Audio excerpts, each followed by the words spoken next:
14 августта Facebooktагы Политузник паракчасынын администратору Ырыс Чекшеналиев УКМКнын мурдагы төрагасы Абдел Сегизбаевдин жетим тоо боюнча эски видео кайрылуусун жарыялагандыгы үчүн кармалды. Анын кармалышы президент Садыр Жапаровдун жетим тоо боюнча кайрылуусунда кенге байланыштуу айрым адамдар жалган маалымат таратып жатат, укук коргоо органдары чара көрсүн деген билдирүүсүнөн кийин болду. Жаш активисттин кармалышы коомчулукта кызуу талкууланып, көпчүлүк анын видеону жарыялаган үчүн камалышы мыйзамсыз, сөз эркиндигине кысым катары баалашууда.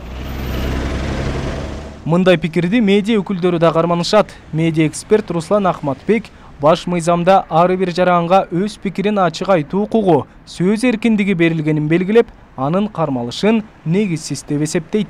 Албетте, бул сөз эркиндигине кысым. Биринчиден Ырыс Чекшеналиев блогер катары, жаран катары, активист катары бийликтин жанагы жасап аткан кадамдарына, болуп аткан окуяларына, көрүнүштөргө жөн эле өзүнүн конституциялык укугун колдонуп пикирин билдирген. Бул конституцияда бекитилген, кепилдик берилген ар бир жарандын укугу. Экинчиден эң аянычтуу нерсе бул президент көрсөтмө бергенден кийин баягы ушундай ийим мындай кадам таштап атат да. Бул мындайча айтканда түздөн-түз бийликтин сөз эркиндигин чектөөгө аракети. Ал эми расмий органдардын позициясы боюнча Ырыс Чекшеналиев видеону жарыялоо менен коомчулукту жетим тоо маселесинин айланасында манипуляциялоого ашыккан активисттерге шыкакчы болгон. Мындан улам видеону жарыялаган адам катары Ырыс Чекшеналиев камакка алынган. Учурда ага карата кылмыш кодексинин 278-беренесинин бийлик өкүлдөрүнүн мыйзамдуу талаптарына баш ийүүгө жана массалык башаламандыктарга чакырыктар бөлүгү боюнча иш ачылган. Кээ бир активисттер жана башка адамдар бул маалыматтарды видеону колдонуп, элдин коомдук ой пикирди ар кандай манипуляциялоого багытталгандыгы байкалып келүүдө. Ошого байланыштуу кылмыш жаза кодексинин кылмыштын курамынын белгилери аныкталгандыгына байланыштуу кылмыш иши козголгон.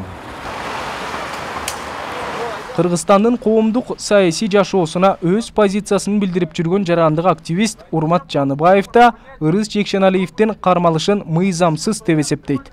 Анын айтымында өз позициясын билдирип, өлкөдөгү окуяларга кайдыгер карабаган жарандар Кыргызстанга керек. Менин оюмча, бул деген кысым сөз эркиндигине.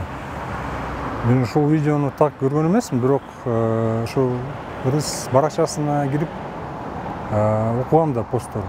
Анан эч кандай кылмышка чакырган сөздөрүн уккан эмесмин да. Бул деген жөн эле Кыргызстан үчүн күйгөн бала экен. Акыркы кезде эксперттер Борбор Азияда демократия аралчасы катары таанылган Кыргызстанда сөз эркиндигине кысым көбөйүп жатканын белгилешет. Ага Ырыс Чекшеналиевдин кармалышында мисал келтирүүгө болот. Себеби социалдык тармактарда видео жайгаштырып, аны башка адамдар бөлүшүп койгон үчүн камоо канчалык мыйзамдуу жана негиздүү деген суроо жаралат. Мындай көрүнүш коомчулукту бийлик өзүнө каршы ой пикир айткан адамдарга кысым көрсөтүүдө деген гана ойго түртүшү мүмкүн. Камакка алынган жаш активист өзүнө коюлуп жаткан айыпты мыйзамсыз деп эсептей турганын, камалышын саясий негизде болгон деп эсептейт.